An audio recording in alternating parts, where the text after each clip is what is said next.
And we are live. Myself and Jen are back Ho, for ho, ho! And Merry Christmas to all you naughty boos and ghouls out there in YouTube land. Marty, I told you to wait a minute. I was going to break this glass so I could have a piece of glass to masturbate who to. the fuck are you and where is my girlfriend? You said I looked pretty. You do look pretty, even dressed as a scary clown. So yeah, guys. Two things. First off, this is going to be the first episode of myself and Jen's series called Festive Flicks. We done this last year and it was very fun and very popular. So we decided to come back with this one. Secondly, I'm not on screen because at the moment I am a bit under the weather. I have some issues with my stomach. So I'm not going to be appearing on screen for this one. Hopefully, if I get better, I will be able to show my ugly mug. But also, I want to thank everyone who wished me well in the community post I put up on YouTube. I really appreciate it. And yeah, hopefully, I won't be fucking banjaxed for Christmas. But yeah, so I decided, myself and Jen decided to pick movies, Christmas movies. And Guess who picked this one, guys? yeah, guess who fucking picked this one? Guess. Take a wild guess. Um, you know what? Yeah, I wouldn't say it's a quintessential Christmas movie, but it I definitely has the aesthetic. Jen, I'm going to let you lead the reins on this one. So, what do we talk about? Okay, so we are talking about Terrifier 3, and anyone who follows me or Marty or when we're doing stuff together knows I'm a big of a fan of Art the Clown. I fucking love that clown. And this is probably, now everyone knows that Black Christmas 2007 is my favorite horror Christmas movie because, you know, fleshed incest cookies, Christmas cookies. I mean, nothing says Christmas to me like incestual Christmas cookies that you can bite in your teeth and drink with a glass of milk. I mean, that's just wholesome to me. But Terrifier 3 did give that a bit of a run for its money because one of my favorite things, what I've always said, I've told Marty, you know, there needs to be more genital mutilation vis-a-vis masturbation scene with a demonic clown. I always say you need more of that, not just in your horror movies, but just in your Christmas movies. I mean, festive flicks, Marty. I mean, you just need a piece of glass, and your flick will be festive if you get, you know what I mean, ladies. It'd be more festering rather than festive. It's But pretty hot. And I also, one thing I do, like in all seriousness, one of the reasons why I think this is a great quintessential, and I know we've only had this movie not even a whole year yet, but one thing I do say is that the aesthetic in this film is fucking gorgeous. And I'm not, Marty's a Christmas person. I am not much of a Christmas person, and I love the aesthetics in this movie. Every shot is just drenched. It reminds me very much of a Black Christmas 2007. I mean, you hear the music, you see the mall Santas, every Christmas lights everywhere. I mean, it just works in it's just oozing Christmas cheer and goodness. And I really appreciate that about this film. And that's why I think it's going to be one of my go-to horror Christmas classics. I love it that much. Not to mention, not just do you get a masturbation scene with a piece of glass, Marty, you also get a fucking cool anal chainsaw scene. you know what? I No, look, I'm kind of I'm in two camps about this series. For me, I feel it's the same thing over and over again in some regards. Uh-huh. But unlike, say, the Saw franchise, David Howard Thornton is so compelling as art that he Yes. stops it from being mundane. He stops and I know that's a very sweeping generalization to say that kills like this are mundane. I just think that if it wasn't for Thornton's performance, we wouldn't have as interesting of a series of movies as we get with the Terrifier series. I would agree with you too. I do actually, believe it or not, I do agree with you. I think if anybody else was in this role, it probably wouldn't work as well. But most people who are familiar with this franchise knew he was a mime beforehand, and it really shows. And he just puts out such a personality without saying a fucking word. I think that that's where our Freddy Krueger has kind of gone wrong with Robert Englund. He talked a little too much and he lost the sinisterness of himself. But with the Terrifier, you can be having a good time and laughing, but there are still times that he can kind of send a chill up your back if you're watching it. And I think that that is one of the genius things. I agree with you. I think David Howard Thornton is the only person who can bring what he brings to this. And there's a funness. But I also do have to disagree with you a little bit, because while yes, there is a formulaic kind of it's very much, we've seen this in the first two films, sure, but I would think that out of all the movies, this one has a tiny little bit of meat on its bones in terms of plot, because I've talked to you about this before, but we do hit on to some social commentary. It's not a ton, and that's not what this movie's about, but we do dive into PTSD. We do dive into the obsessive of true crime culture, and it actually handles it very smart, and it's not ham-fisted, but if you're paying attention, it is there. And then another cool homage that I've always been mad at myself that I've never brought up with these films is, one thing I love with the PTSD is they do a scene straight out of one of my all-time favorites, American Werewolf in London, at the table scene where she's seeing her decomposing friend and hearing her voice. When I first saw this movie, I'm like, oh my God, we are doing, and it's not a ripoff. That's what I love about it. It is just like we are paying homage to it, and it's so fucking clever. It is. It is. You can tell that Leon is an avid horror fan, and I think horror fans directing horror movies can be kind of a double-edged sword, in that they can let their giddiness and fanboyishness get carry themselves away, and as a result the plot suffers or the characters suffer because they want to make it the goriest or kind of thing, goriest, or say kind of sensationalistic Mm-hmm. horror movie.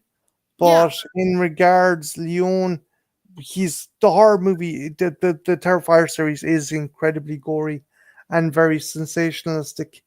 But there is an artistic quality, and there is a kind of commentary on certain things about, like as you said, PTSD, on kind of the average Joe Soap's obsession with kind of true crime podcasts and how it's kind of rather morbid, and you can tell that he's making something that's just a bit more than disposable fluff.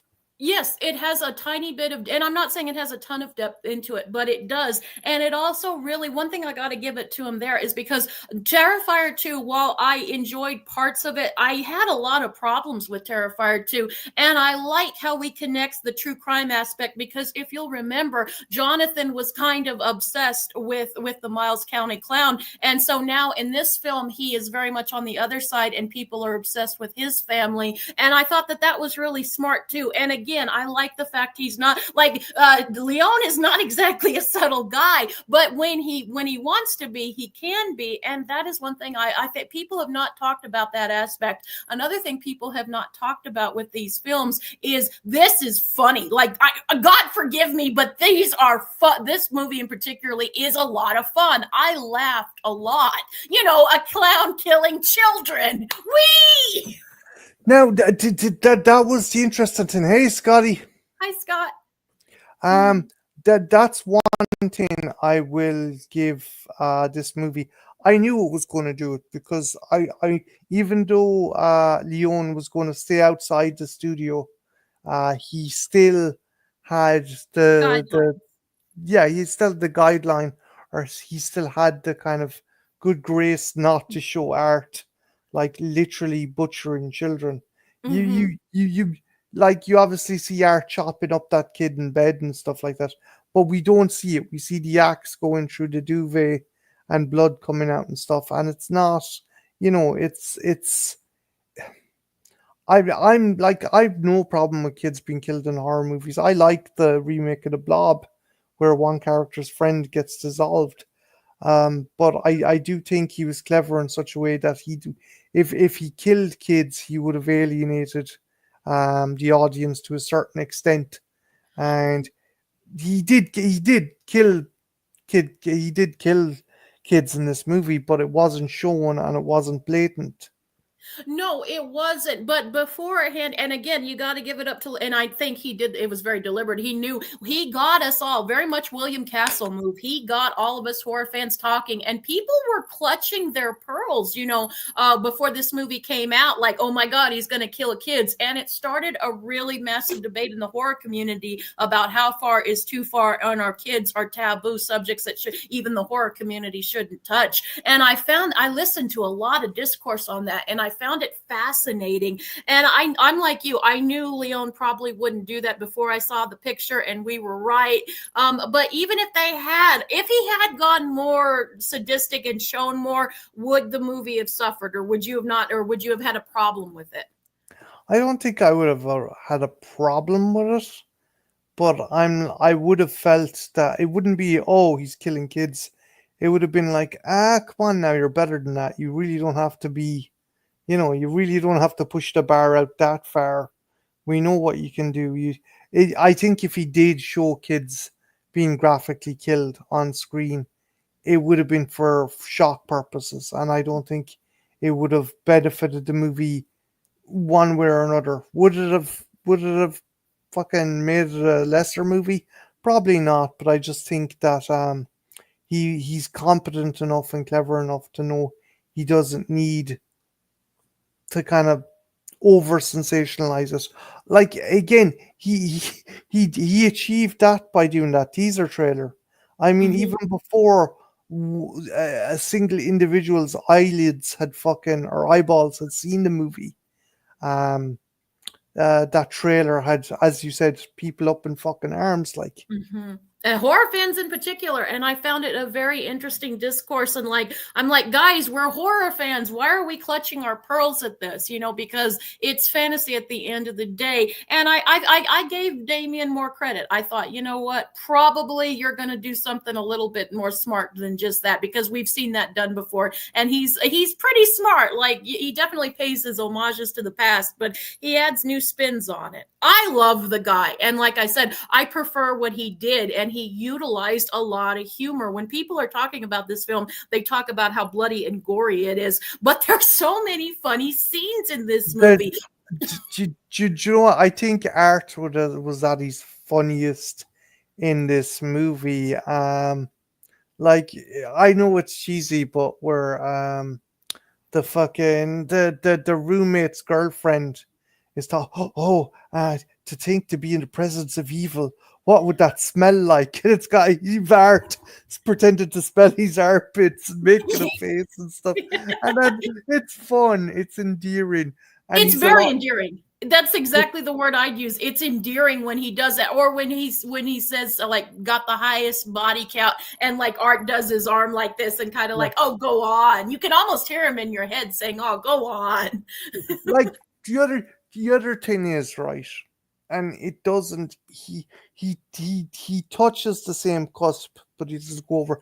When he started making Blood Angels, I'm like, okay, if We this, like, it's he's reached a level where he could almost go as kind of cartoony or as kind of, dare I say, comedic, or not Yeah, comedic, but well, no, obviously comedic, but go as far as kind of lampooning yeah. himself to the level of Freddy Krueger, but he doesn't. No. Like, his nose touches that window and then fucking comes back again. So, like, for example, he does the Blood Angels, and then he fucking starts feeding Sienna's aunt fucking rats till their Mm-hmm. stomach explodes. So, like, And it's the scene that's really endearing to me, and I found out later, I thought to myself, you improv that, didn't you? And I found out he did. When he's hitting Sienna, yeah, at the end, and he's just pissed because she's fucked up all his plans, and so every time she's tied up, and every time he walks past her, he just hits her.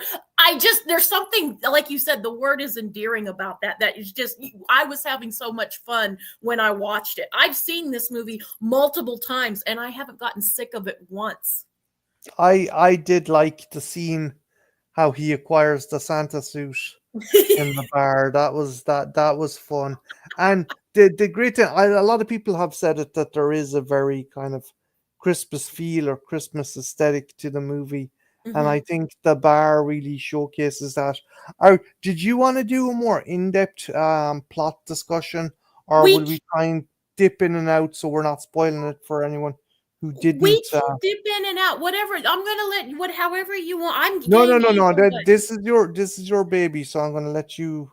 Um, Um, I if well, we'll give a spoiler warning. If we spoil anything, guys, we are gonna probably talk a little bit of spoilers because I feel like the ending we really need to discuss because one thing I've heard about people who have had discussions about Terrifier 3 is that ending is just what the fuck is that ending? Our good friend Strange Monkey had some issues, and also Jason Patrick as her father. I know when I was talking to Strange Monkey about this, he thought that we were going to be getting a lot more backstory about Sienna's dad, and we really don't even in this. I And he was a little pissed. One of the criticisms I would give, and I've like as I said before, this movie poses more questions than it answers. It's like, wait, hang on, when how were we supposed to know that Sienna buried a sword out in a fucking playground or an amusement park? Or like, why is the sword called a Terrifier? Why is the Virgin Mary statue holding an orc on a chain whose Because gorgeous it the looks cool. I football? can answer that one because it looks kind of arty. It It it almost looks it art does house. it does look like something out of a Tool music video, and I like my Tool. Um, and apparently you do as well. You never stop brimming it up. But Well, I mean, I can't help it. but um, I do. I think like see this is pardon the pun. This is kind of a double-edged sword. Yes, this isn't as drawn out and as long and as meandering as the second one, Yes. but it does. It's like, okay, now I wish in some regards it was a bit longer so we What could do get an you people want explanation. from the man? He cuts it down, y'all complain. He goes too long, y'all complain. What does the poor man have to do? Just Goldilocks that shit, please. I did appreciate it because one of my biggest problems with Terrifier 2 was that runtime, and I did appreciate it. We cut it down a bit, but I think that's in a way, I think that's a good movie. It leaves me hungering for more, and I do have a lot of questions, and I'm like, and also, I guess, okay, this is going to be, guys, if you have not seen the film, I'm going to put a spoiler warning right here because this is something I really do want to talk about because, again, this is why I think Terrifier 3, out of all of them, is Ben, I think a lot of us have questions about the ending, dude. I I bet don't even, and I can't guarantee that they'll be answered in the next fucking movie. probably not. But one thing like I do want to talk about is because it hit me in the feels when we find out a major character got murdered and we don't, and I like how it does that. You kind of knew, so I kind of suspected we were going to go with that because we just see the skull and we assume it's somebody else, and then we find out it's Jonathan's skull. And I really like the kid, even though he doesn't get as much in the movie time as I would have liked. I really liked the kid in this. I kind of was more vibing with him in the second one than I was Sienna, and I hated it when we found out. And you knew it was coming because you just knew, but I was like, oh man, I I I like hated it. I like when the director's like, "Hey, motherfucker, no one is safe." I do too. Um, I respect it for that, but it did hit me a little in the feels. That very rarely happens. But I was like, oh man, no more Jonathan, and it's such a brutal way because you see that he's hi Larry Larry's in the house. Hey, Larry, sorry I've been out of commission. incommunicado and out of commission for a while, but no, it's awesome to see you in the chat. Um, like You had issues with the ending. I did because We watched it together, and the thing I found interesting is I was eating it up and laughing, and you weren't as much as I was. I look, I as I said before, I don't hate these movies. Oh, I I don't think think you that do. there's fun to be had. I do find her a bit repetitive, but the thing that staves off any kind of stagnation for me with this franchise is definitely David Howard Thornton's performance as Art. Yes. Um, like it does. Okay, so here's the thing again. Okay. No, no, no, no. I like world building. World building is hard to do, and I there is this whole thing: show don't tell. So and that works. I like when a person can do that. But there's so many there's a bit too much showing and not telling going on in this universe.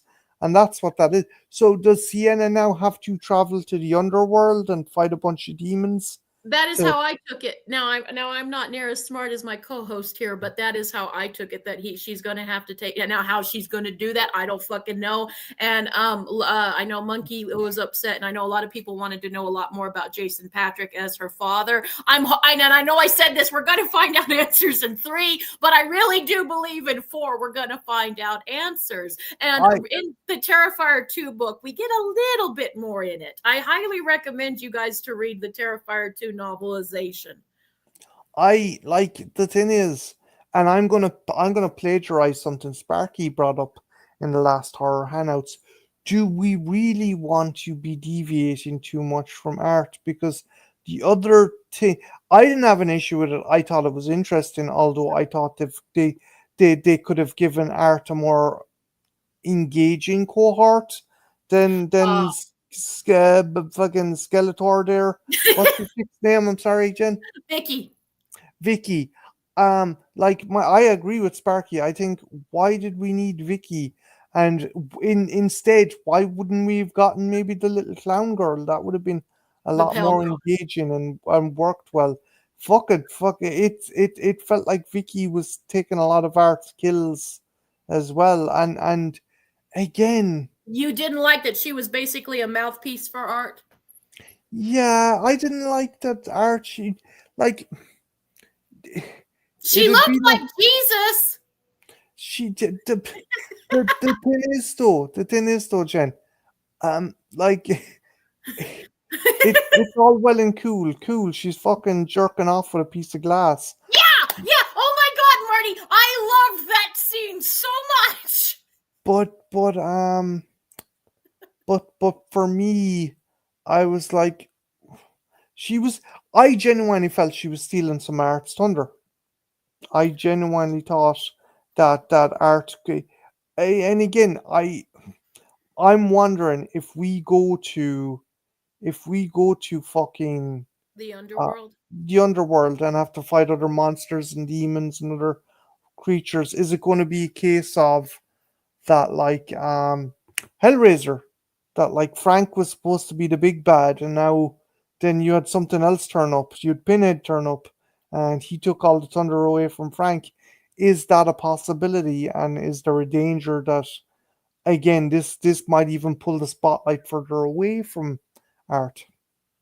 I don't think maybe to a small descent, but I don't think it will completely because I don't think any. I think art is the star. Art is the star, and I think Leon is smart enough to know that. Um, I get what you mean. We did get a couple scenes where it did feel like she was hogging the spotlight a bit, but it was also fun. Like as long as we don't go any further than what we did in Terrifier 3, I'm fine with that. But I can understand you and Sparky's grievances with this. I thought she, like I said, the scene with her masturbating against a piece of glass was fun, and some of her one-liners were fun. Basically, she basically was just being Art's voice, and that's cool. But on the other hand, Art is the star of these pictures, and like you said, he is what works. And I'm a bigger fan of this franchise than you are, and I will 100% agree with you. These movies wouldn't be near as magical as they were if it was any other actor playing it. Yeah. And of course, another actor was playing it in the shorts at first, but they retired, and that's how David got it. So No, that was serendipitous because yeah. as you said, I don't think anyone else could pull off this role. Um, like I'm going to deviate somewhat. We will get back Oh, to us this again. deviate? so I can have No, a no, killjoy. Jesus Christ. Anywho, no, but like, what did you think? What if there's a good 50% of the next movie that has Sienna fighting her way through hell, like fucking Doomslayer or some shit, and trying to rescue her niece and get the sword back? Do you think that might take from like? eh, Yes, it might expand the lore, but it might also fucking kind of dare I say this is what I call the Fast and the Furious effect. This is what I'm worried about. The Fast and Furious was a simple Point Break esque kind of crime drama that was about a bunch of people stealing cars, and then Hmm. it ended up with secret agents and fuckers going into space. So we have a movie that started off about a serial killer clown, and now we have a girl traversing the depths of hell to get a magical sword and rescue her niece from a bunch of demons. The sword was forged by the Virgin Mary holding an orc. Do you see my do you see my trepidation Well, when though? you say it like that, it almost sounds silly. No, I get your point. But my counter argument is because before I saw three, I thought, oh, I sure know what we're gonna do with part three. Like I had my own interpretations, and Leon went to his own space, and I thought, okay, it's sure gonna be set at Halloween again. No, we go to Christmas, and I actually really care about the Sienna character. I think like, I trust him. I don't think he has it all mapped out in his head yet. I'll give you that. Like he says he does. I question that part, but I think I trust the guy. I have faith. He hasn't let me down, even with Terrifier 2 and with my problems with that. The man has never completely let me down. He's a genius. So therefore, I'm going to just shut up and kneel behind and And kneel. he's creative, he's a genius, but there are some things with this plot. Again, the whole angel and demon thing. As you said, the Mhm. novelizations might make it better. Um, I'm still dumbfounded that a father would make a costume for his. And to make matters worse, she was a little girl. I mean, what the fuck, dude? Again, That really bothered you. Yeah, but I mean, his daughter's hot, so of course. but it kind of indicates that like she died when she was a little girl. Says I'm gonna make this risque fucking costume when my 10-year-old gets older, so I people can think check it out her was cracking ass and rack.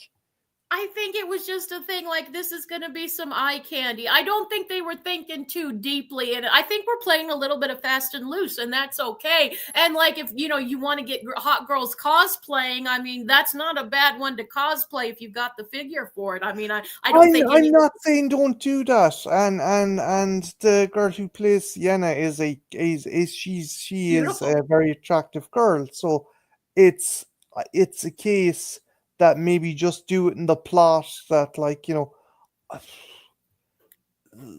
was special armor that was constructed by someone else. I don't fucking know. I It's find it just very interesting. It's always men who have the most problem with this. Most women don't ever think about it till one of y'all bring it up. I find that interesting. It's no, always hey, babe, don't fucking go labeling me as one of those dudes from The Handmaid's Tale who are all Puritan and shit. no, I'm no, just I'm not. I've noticed it's men who brings up that and not so much women. It's just like it's fucking cool. The fact daddy, did you have a problem though? Speaking of daddy, did you have a problem that we didn't get? Because I know our good friend Strange Monkey really had an issue about finding out very little, hardly any more than we knew in part two with him. not really, because I kind of like saw where the movie was going and where the franchise was going, and I'm like, yeah, Leonie's just gonna be like, yeah, this is a dad. Oh, you want an explanation? Tough shit. But I think we will. How did they bring it up because of society we live in these days? Yeah, that's true. That is true. It's a different world. Although, Larry, to be fair, that is a slogan I've seen on some t-shirts now that kind of every time I see it on a guy's shirt, I kind of just want to walk away. Your body, my choice, and stuff. And so we are living in that kind of world too, where things could change. Any motherfucker that says that should be slapped on a fucking sex offenders registry immediately. Immediately.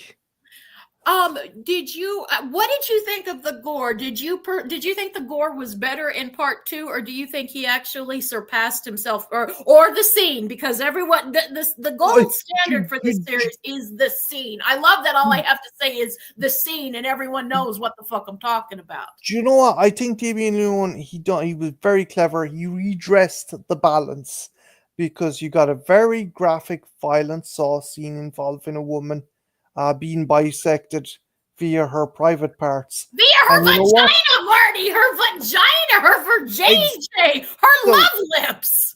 so like again, you know, to literally quote a phrase, I suppose what's good for the goose is good for the gander, and that's what yeah, guy gets the fucking chainsaw up the toilet hole, fucking well deserved.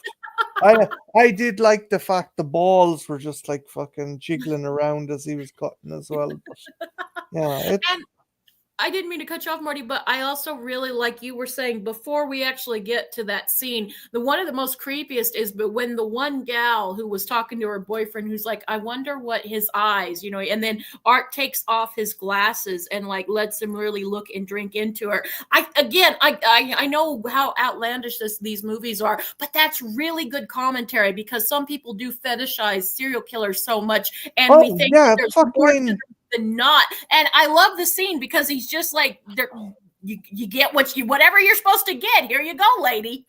You know what It's I mean? it's like art going, okay, you asked first, you're gonna fucking get it, whether Yeah, you like it or not. And as you said before, it is kind of like with the Dahmer thing, the amount of women that were thirsting over. I know it was the actor. I forget he was Quicksilver in the fucking X-Men series. He done a great job as Dahmer, but it totally missed the fucking point that this was a killer. Women are like, oh, he's so sexy, and like women are like, oh, that's okay. He only killed gay men. It's like you're yeah. totally missing the fucking point. It's like those fucking idiots that wanted to do the Netflix done their own version of the Squid Game, and it's like, are you missing the social commentary? Are you missing the whole point? This is not for fun. This is not for titillation. This is fucking. This These is what a monster. This is a monster that existed. Like Yeah, and I like that this movie really touches into that part of it, but Marty, because especially we see it through Jonathan's eyes, Sienna's also, going through some shit, but Jonathan's trying to, and I like the fact that it also shows how people deal with trauma in very different ways. They can actually go through the same experience and completely try to cope with trauma their own separate ways. And I thought that was so clever. And we see Jonathan just wanting to be left alone, and he trying to, just be a normal kid in college, and he has these assholes hanging, and we've got a podcast and stuff. And because I follow true crime, most people are respectful, but there are some that do sensationalize it and forget, these are people's family, these are people's loved ones. And again, for as over the top as this movie is, that's where I really applaud this movie, because I'm like, God damn, this is deep and nuanced right here, what he's saying. Because you know me, I hate it when movies try to force feed their audience, and he doesn't. But if you're paying attention, you pick up a lot of that. And I was blown, and nobody seems to be talking about that part of it. And I'm not kidding. I was fucking blown away by the commentary with that. Yeah, no, like again, it shows how Sienna is very vocal about her suffering with PTSD, where Jonathan just wants to kind of integrate it to college life, and he's Yeah, pretending it isn't affecting him. It obviously is, but he's trying to pretend. Someone like there's been victims of sexual assault or attack that kind of just pretend that nothing happened and everything's okay, yeah. but deep down they are affected by it. And I think it showing the dichotomy of how the siblings kind of deal with it is a very interesting aspect. And as I said before, I do think that Leon does kind of he is a lot more clever than you might initially think. It Yeah, he isn't just a kind of slaughter fest. If I do find that the kills and stuff do get a bit repetitive, but there's good characters in there and there's good writing as well. there's very good writing and it's just a lot of fun. And again, I like when especially the Santa Claus scene where he takes the guy, literally Santa's face, and puts it on. I think that is so fucking charming, and there's just something whimsical about it. And again, at Christmas, if you're somebody like me who's not a particularly big fan of Christmas, this really does these kind of movies do really allow you to blow off some steam. And so, like, where some people get it from their Hallmark movies and more uplifting messages, movies we're going to be covering later in the month, for some of us sick bastards, we need something a little bit more to get us through the seasons. And I really appreciate these really balls to the walls Christmas movies, because they really do save your sanity if you're someone on my I end of the spectrum I who's not a big do fan of Christmas. I do feel sorry for Daniel Roebuck's Santa Claus, because when I it is again another fucking stroke of genius, David Howard Thornton coming in. Like he looks through the window, sees Santa, and he gets all giddy, and he's like, "Oh!" He wants to go in, and Daniel Roe like fucking um. Clint Howard is there, and he's like, "Who Yes. the fuck is this dude?" And he's like, "Now, he gets the treatment the same as everyone else." Like Daniel Roebuck is trying to be nice, even though you've this creepy grown man dressed as a fucking. Now, he gets the And they whole nine think he yards. might be a little special, so it's Yeah, funny. But yeah, I like that too. And I love how he knocks over the women, as he's coming into the bar. The women are walking out and he just pushes them out of the way like, yeah, Santa. yeah. It's brilliant. Like fucking. I saw a comment on that scene as well. Someone commented because they give out to art. And someone left a comment. Those women are so fucking lucky. He was distracted by Santa. He was. They were. um how did you feel about, because you brought up the pale girl, do you wish the pale girl, and I would like this for the chat as well, do you guys wish the pale girl had been it instead of Sienna's niece, who we just found out in this movie she even had one of them? I I think the Pale Girl would have been a lot more interesting than Vicky as a companion to Art. Also, I do too. big hello to an absolute legend who just popped up in the chat here. Soulless Trenchcoat, Trenchy. Frenchie, hi, Merry Christmas. Um, Woo! I just again, that's the other thing as well. He established lore and then he drops it. Like We could get her back. I doubt it, but we could get her back in the third or fourth one. I'm already losing my numbers. I'm just like I'm wondering, is it gonna be like when Sienna finds her in the bowels of hell? Is it like fucking the Batman Beyond movie that Arts turned her into the Pale Girl?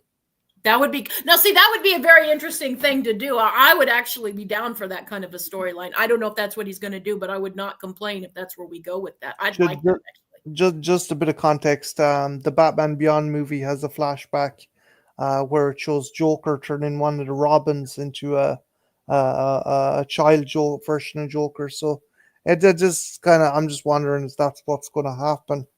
Um, like does Sienna have to more reason for Sienna to try and kill Art and break whatever spell? Spell.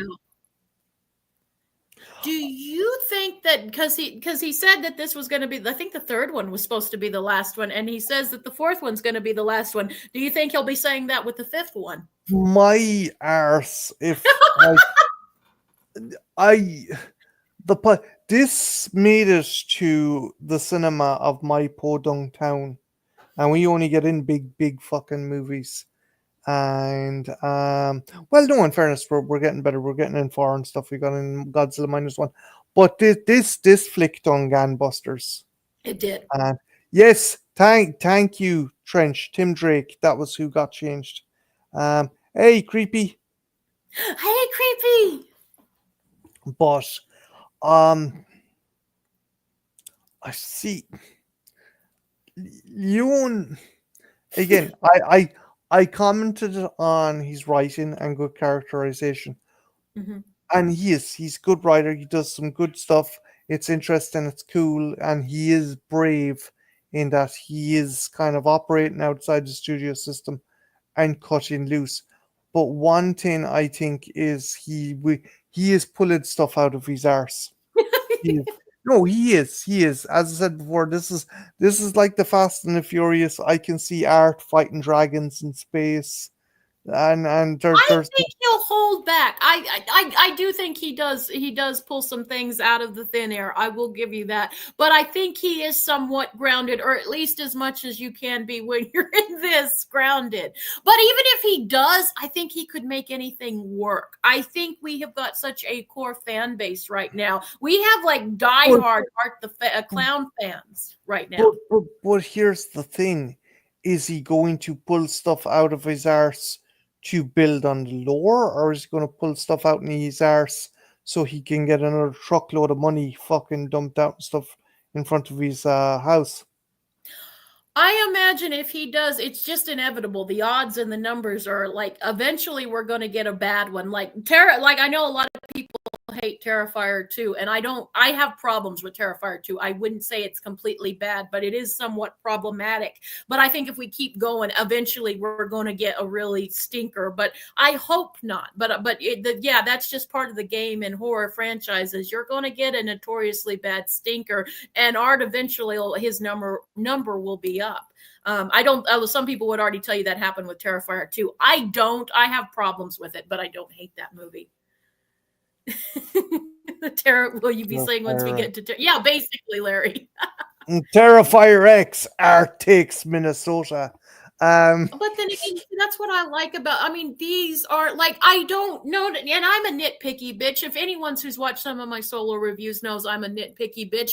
But like, and I love that we do have occasionally some really good commentary. Like I said, I and people will probably think I'm a complete idiot for saying this, but I thought there was some fucking fantastic, brilliant commentary in this movie regarding PTSD and also the social obsession of serial killers and the true crime thing. I thought there was really smart commentary. But the thing is, these movies are fun, so I can give it. And if I'm having a good time with a movie, I can give it a lot of leeway. Like I can give it a lot more leeway, which is weird considering you're the more open-minded with movies. Those are more your kind of movies as a general rule. But if I'm having fun and I just have so much fun with the Art the Clown movies, I do. There, like you said, there's something so special about David that just there makes the is. character There, endearing. there is. He lends a persona to this character that we haven't seen since the likes of Robert England's Freddy Krueger. Mm-hmm. Hang on, let's see. Trenchy left a comment there. Terrifier 2 is the best one. Haven't seen the third one, but out of the two and All Hallows Eve, I think 2 is the best. I don't There's mind a lot of 2. people I who love them. Yeah, no, Who love. two is cool, but I genuinely in a consensus, I don't think you need a 2.5 hour fucking slasher movie. I don't It think. did run a little long. See, now the interesting thing is, before I sat down, I because Sparky was a little trepidatious to have a 2 hour plus runtime, and I was like, no, this is Damien. He'll be fine. I can trust him. And the first time we watched it, even I was like, okay, we could have cut a few minutes off of this and stuff. But so I was appreciative that this movie kind of did cut the runtime. But like Trenchy said, it's weird. Terrifier 2 is a very weird movie because there's a lot of horror fans that I've heard that say it's absolute dog shit, and then I've heard other people who say it's their favorite, one of their all-time favorites. It's very interesting. There's no middle of the road except for me. I'm kind of middle of the Yeah, road. There's it's aspects I really love, but I do have some problems with it. it's definitely a Marmite kind of movie. You either love it or hate it. Um, Ironically, I might be the exception. I don't hate. Again, I don't hate any of these movies. I You better not. no. Look. I'll like again. There's as I said before. The backbone of this franchise is Leon operating outside the studio system. so Yeah. he can get away with a lot more stuff. And yes, it there is a danger it'll become stale and stagnant, and I do feel that has kind of happened. But regardless, the dude is a maverick and a trailblazer who isn't afraid to just go fucking balls to the wall with gore and sensationalistic kills. You have David Howard Thornton's performance as well Yes. is Yes. fantastic, And and Sienna, the actress playing yeah, Sienna, is Lauren Levine, I believe, is her name. She is. Oh, and it took me a while because a lot of people who really loved two, I liked her, but I wasn't in love with her. And it's actually three that made me a bigger fan of Sienna. Like, I'm still not as in love with her as some people are, but I really, her performance in this was fucking phenomenal. I really grew to really like the character in this movie. I if I'm not mistaken, she actually as well as being a kind of scream queen actress, she's a stunt woman. She doubled for Anna Taylor Joy in Glass and a couple other movies. I don't know, was it? No, it wasn't Furiosa, but I know she doubled for Anna Taylor Joy, not in Glass, Split. You know the movie with Yeah. James McAvoy. She was a stunt woman in that. Trenchy has something else to say here now. Oh, I agree. It's a little long and overzealous, but the good outweighs the bad for me. I love the final girl stuff, and the Halloween vibes has the most genuine heart of. Yeah, I can be with you on that, Trenchy. And I'm not dogging. Like, don't. I hope I don't come across. I don't hate Terrifier 2 either. I've just heard that there are some people in this community who really say that it's kind of a Halloween 18 situation where at first everybody and their dog was absolutely in love with the film, and then as time goes on, I'm starting to hear some discourse, which I guess happens with every big film like this. But no, I don't hate Terrifier 2 either, Trench, and I think it's cool that it's one of your favorites. I think it's fucking cool. I'll never neither me or Marty would ever dog anyone on any of their No, no, choices. no. Look, if you enjoy something that we don't enjoy, that's grand. And as I said before, I, I think I brought this up in a stream before. Any dickhead who fucking makes fun of someone for liking a movie, or kind of talking down someone, fuck you. Yeah. Yeah, like fucking go out and fucking touch grass or wipe your arse because there's better things to be doing than Marty, fucking. you were a little hard on me on my love of puppet porn, though. Ah, Jesus Christ. Well, you were. But I'm sorry, I interrupt. You were making a really good point, and I No, no, interrupted. no, no, no. Just one thing I'll say is don't ever fucking give people shit for what they like or don't like. Yeah, yeah, I Again, agree. it's people. Life is shitty, and people need to find enjoyment where they can. So, well, Yeah, yeah, I'm not saying everyone's life is shitty or life in consensus is shitty. I'm just saying sometimes people find and need a release, and it can be a movie like that. Sorry, Jen, I cut across you.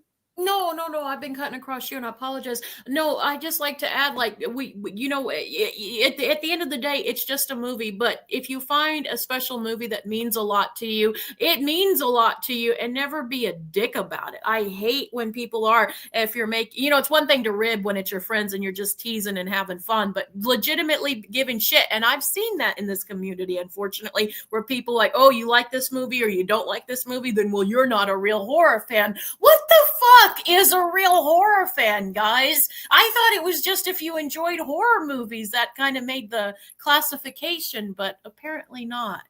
Look, fucking. There's people out there that like Wild Eye movies. I genuinely think they're probably some of the most. I don't know. They make The Asylum look like Oscar worthy fucking flicks. But if you enjoy them, off with you. I'm not gonna fucking. I don't Yeah. think it's right to fucking give people shit over anything. Have we discussed any? This is the first of our festive flick stream. Have we discussed anything else Christmassy about it, or is there anything that we could discuss? I suppose the I guess the most Christmas. Well, but like I said at the beginning, this whole movie aesthetically really does. I mean, you see it's drenched in Christmas aesthetics. You see the Christmas lights. You hear the music, and again, just much like Terrifier 2 with that really cool synth score that worked so well for the Halloween vibes. You hear a bunch of different Christmas music in this, and some of it's very jaunty and jolly, and some of it's a little bit more somber, and it really works well. And I guess the most Christmassy scene is definitely the mall when Art the Clown is handing kids, presents as the mall Santa. And that's also pretty good commentary because the parents are kind of checked out and not paying attention to their kids. And they're going to this random Santa who's handing out presents. And it's when I first saw that scene, I was watching it and I thought that is really good commentary as well, because we kind of sometimes check out on really precious moments, and the parents in that mall scene are just like, oh come on, we got to get the kids a picture with Santa, and they're dealing with a serial killer unbeknownst to them because they're giving out free presents, and I think that's really cool. It is funny. It's like if I took my niece and nephew into a mall and I saw art, someone looking like artists, and right, come on, we're going. No, Would and your we niece just and not- nephew would be fine, but your girlfriend would be, I want to go see Art the Clown, damn it. I want to go see Art the Clown. I'm going to hold my breath. I want to see Art the Clown. Yeah, it's just what's the line? That there's two mall attendants just Oh, talking to yeah. each other. Well, what's the line again, Jen? Oh God, I can't remember right, but I know exactly what you're talking about. Where that one of them, I think this says that Santa doesn't look right, or something along those lines. That And the other, Santa's that Santa's creeping me out. It's okay, he's creeping me out as well. It's like you fucking you're like Ag- uh, again, I can't criticize a movie that already has established a father making sexy metal you lingerie just for can't his let niece that go. and a fucking orc forging a sword held by the Virgin Mary. So I can't get too mad with the logic of why are these people letting their children up towards this fucking obviously, obviously terrifying looking monster clown in a Santa suit. I would want to go get my picture taken with Art, like Art is Santa. I would, like, seriously, Marty, you would try to be getting the kids, like, but I'd be like, Marty, I want to go sit on his lap. Marty, I want to go sit on his lap. Mm, Hi, Santa. Oh, he's giving me a gift, Marty. Look, he's giving me a gift. do not open that. I'll take it off you and fuck it into the river. Why do I hurt the clown? But but the but then it kind of, again, it does show. You were asking about the aesthetic of the Christmas and stuff, and I like the fact that it does show a little bit more truer, because we all try to romanticize Christmas, and Mm. it's magical, and of course if you're a parent you do try to make it magical for your kids, but it's also fucking stressful, and I like all these parents are on their phones. They just need a minute to kind of check out, and they're not paying attention to this, as you said, very demonic Santa clown. Yeah, go ahead, Timmy, go ahead. Yeah, and I like that again. I think it's kind of commentary, because again, Christmas isn't always this sweet, And I get a little, like, I'm not gonna lie, Marty, you know this better than anybody. That sugary sweetness only goes so far with me before I start getting a little nauseous. One thing I do like, and a couple other people brought it up, is the Christmas aesthetic isn't contemporary. It is very much a 90s Christmas kind of aesthetic as well, which Yeah, is cool. The because a the lot mall. of new fucking Christmas malls and places have weird art decor, and they don't like kind of brimming religious connotations or things like Christmas trees and stuff into it. And it's like, for fuck's sake. That's the But pagans who brought the Christmas tree in. My people. we have all cool pagans brought all the fucking cool shit. Yeah. Um, but where does this rank in the levels of kind of Christmas horror for you? Is I'm this not I'm not kidding, and you might think I'm blowing the gun, blowing the gun a little bit. But I on it. This is like probably right behind Black Christmas, 2007, the remake. I fucking I love that movie, Marty. And I also really like Better Watch Out. But I think this one, and this one might surpass one day. It isn't there yet, but this movie might actually surpass Black Christmas 2007 for me as my favorite horror Christmas film. It's fun, it's funny, it kind of lets you blow off steam if you're kind of more like a person like me who doesn't care for the holiday that much. Again, I pretend because I have kids, and one of my kids' birthday's like a couple of days before Christmas, so I have to pretend, and it's just nice to watch, a demonic clown masturbating with a piece of glass. That's how I de-stress. Well, no, no, Incest no. cookies, A I'm demonic in my pride and clown's a demonic clown's deformed cohort masturbate with yeah, a that's what I mean. And you can hear, and you hear the swishy kind of sounds, and that's kind of hot. Jesus Christ Almighty.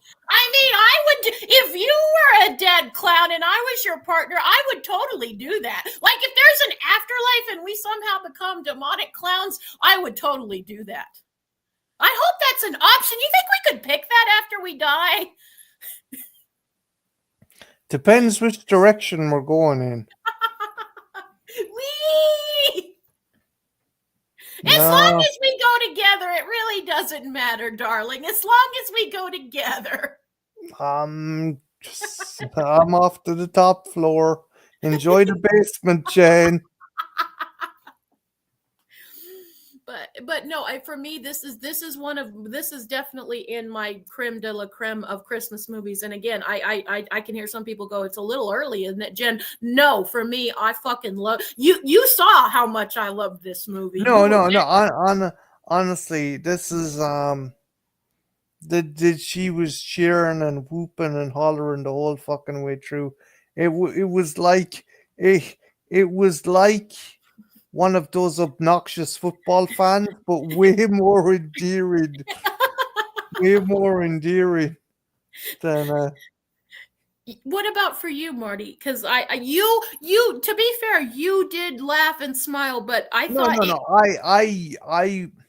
I think this is probably my favorite out of the three. But that's not saying much because again, this I don't hate the franchise, but I don't hold it to high regard as you do. I appreciate your love because I think you love this the same way I love the Predator franchise. I So do. it's that. So I'm not gonna be a dick and say it. There is definitely fun to be had. I think David Howard Thornton also realizes, hey, I'm kind of a horror icon. I'm gonna try and get away with more shit and pull more shit off. And Damien's like, yeah, you're brimming in the box, so slaps you in the back of the head, or I love that. That was one of my favorites, and he just had this look like you annoyed me. You fucked my plans up. Boom, boom. I just love that. It was so fun and whimsical. yeah, did that, and then if you want, fucking pretend to smell your armpits or get excited to see Santa. It's like, It's those it's little touches that makes it stand apart. yeah, it's It's the again, Pretender. he is. I think he is this generation's Freddy Krueger. I do Uh, too. I think he can totally stand shoulder to shoulder with the big boys, and I suppose that might be a little bit too early of a thing to make that call, but I'm willing to make it. As a horror fan, I'm willing to make it. I love Art the Clown even a little more than some of the ones that I've been growing up with all my life. I love our old slasher fans, always will, but there's something special about Art that from the very beginning, I've always loved the guy. There's something really kind of magical about him. He's like a superhero, but he slices, and then I think it's the breastfeeding scene from the first one, Marty. I think it was when he first breastfed from that crazy homeless woman. I mean, that just did it all. I see again. It's going to be a tightrope, but I think Thornton can walk it, and I'm not pissing on the legacy of Robert Englund here. No, neither But am I. I but love all of them. I do. d- art, art the clown can have his character can emanate uh, uh, hmm, give me a sec, emanate humor Hmm. without being the butt of the joke. I think Freddy went to a point where he was, instead of being in on the joke, he became the joke, and that's what kind of ruined Freddy Krueger for a lot of people. Like, Yeah. you know, here He crossed the you line. He went yeah, too. you went from "Here's your God" to "It's the power glove." It's like, what the fuck? Fuck you Apologies. all. I like Freddy's Dead Final, as we've talked about. I like that movie. Fuck you all. Jen, it had the lowest body count, right? And fucking But the sperm, Marty, the sperm. in 3D coming right fucking at me. Jesus Christ. And Uh, Tom Arnold and Roseanne Barr. it's the power glove. I don't fucking. I felt sorry. I probably sound more like Chubby Checker than I do Freddy Krueger. Um, Also, I don't mean to interrupt, but Trinchy brought up the little match girl. That is a great Christmas story, and it is about a girl of freezing to death. course, of It, course, no, of it's course, beautiful. Jen It's Newton. not like a fucked up thing. It's a beautiful, sweet story. But Does the little girl freeze to death in the end? yeah, but she Yeah. gets like kind of a it's a sweet story. Believe, ask Trenchy. I'm not lying, huh, Trench? It's sweet. What happens at the end? It's sweet. It is sweet. I like it. I always like that one. Surprise, a fucking prize.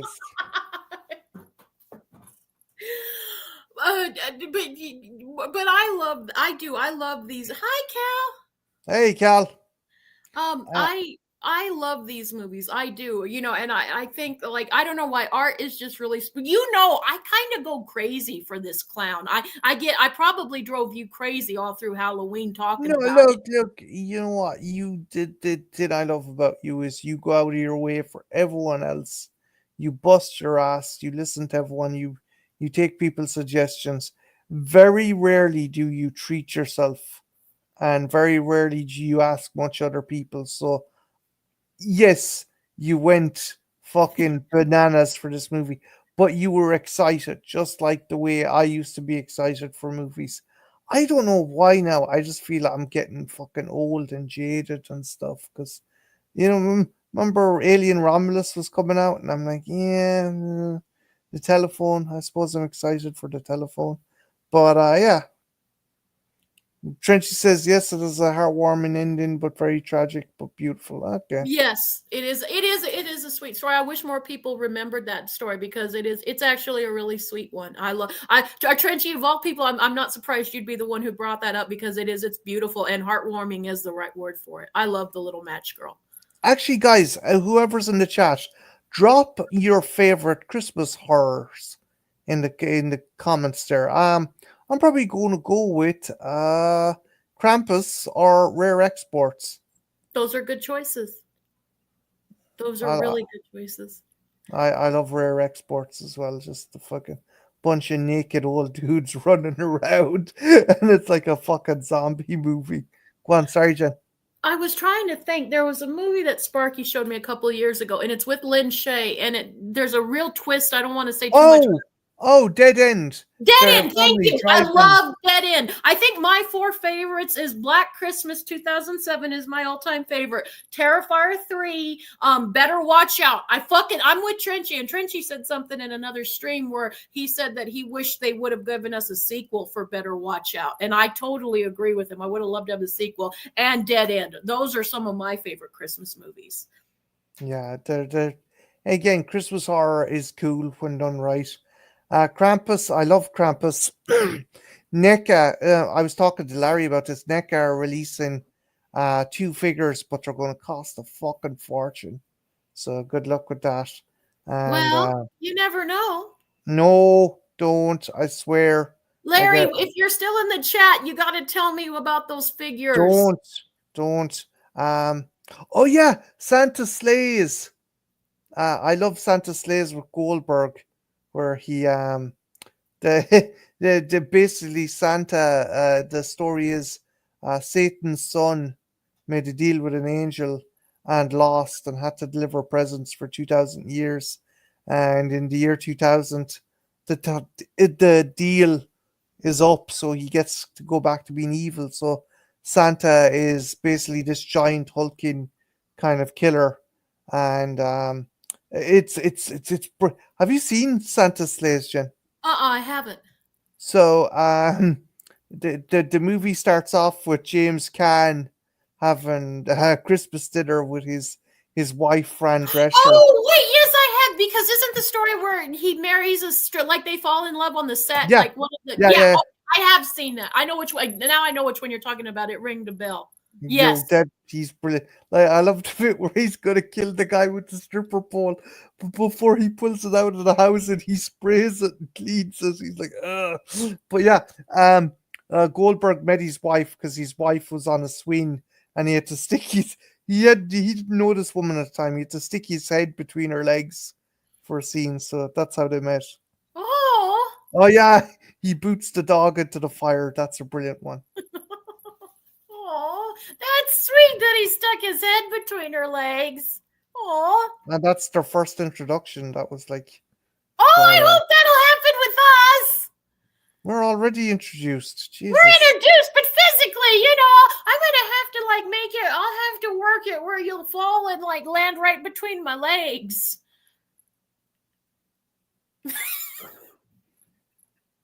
Send help.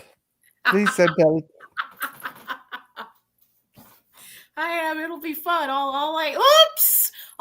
You'll probably end up breaking one of your bones, but all worth it. Please, Jesus, end the pain. I know Terrifier 3 wasn't quite your jam, but thank you for letting me, run a million miles around it tonight. I really do No, appreciate it. it's again. I don't hate the movie, and I knew you 3 didn't. is probably the favorite out of it because Thornton But is Marty, definitely the breastfeeding. Genie Mac. I love that scene. No, well, I know I'm not kidding, but I'm not kidding. It's one of my, I think that's such an endearing scene. Do you know a mother's love? And even Art the Clown, like you can, again, I love how he can say things without saying a fucking word. And the facial expression, are you fucking insane, lady?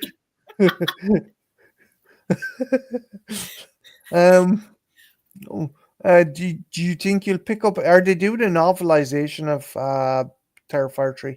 Actually, Sparky told me they were. So I did a book thing talking about some of my books. In fact, I mentioned Terrifier 2 in that. And I think for the holidays, I'm going to be reading some holiday splatterpunk and extreme horror novels, and I might have a video at the end of the month for that. And if there is Terrifier 3, if there's a copy I can get anywhere, I will probably definitely add that to the list because I really enjoyed Terrifier 2. Tim Wagon, and I'm probably totally mispronouncing the author's name, did the novelization, and it was really great. Actually, in Terrifier 2, one of the things he added is one of the victims. I loved because one of the victims that you don't see in Terrifier 2 in the movie has a secret of his own, and it's so fucking fun. There is, hopefully I shared out, there's the link to Jen's reviews of her books. But yeah, definitely check it out because it kicks arse. I think we're going to wrap. Mr. Green. No, it's the truth. I think we're going to wrap it up here, though, guys. But big thanks to everyone who stopped in. I'm Marty, not 100. Why do I want to wrap your penis now? Like get paint a condom, but make it red and green and like bow shaped. Anywho, yeah. So big thanks to everyone who stopped in. Creepy Thank you, McGee, Tredgy, Kal Daly, Horkat Dad Larry. Ben. Anyone else? Ben. Ben. Again, sorry we're not going longer, but I'm not 100% yet. So that's why we're not going the And full Marty won't let me use a piece of glass. I could go and get a lot longer, but he said, "Don't do it. Get a piece of glass. You'll get my stream taken down. You get my channel taken down." Jen, we forgot Scotty. Shit, Scott sorry. too. Scott, sorry, Scotty. But yeah, no, I'm gonna turn in and hopefully I'll feel a lot better for our next stream, which is going to be on The 12th, Ernest. right? No, 15th, 15th, Sunday the sorry. 15th, and it's going to be Ernest Saves Christmas. So Guess who picked that one? I picked it because I love my Ernest movies, and you know what? I'm hope we might see if we can get another guest on Very talk cool. about it. So fingers crossed that I'm still alive and kicking by that time, and You will be. yeah, but yeah, no, I'm gonna dust off. But again, thanks to everyone who stopped in, and thanks to everyone who wished me fucking well there on the community post. I really do appreciate it. Yeah. And yeah, hopefully this fucking shit. I really hope I fucking kick it before Christmas because yeah, this is not something you want for Christmas dinner. But yeah, with that, thanks again, and yeah, have a good one. Take care. Bye Happy now. happy holidays, everybody, and thank you for tuning in. We love you guys, and we'll see you in the next festive flicks. Unfortunately, I won't be flicking my festive because that doesn't happen in earnest. No, but you got a guy driving a taxi, like ramping. Never mind. Doesn't matter. Hey, with that, I'm gonna head out of here. Have a nice evening, guys. Bye, Take guys. care. We love Bye you. now. Bye. Bye.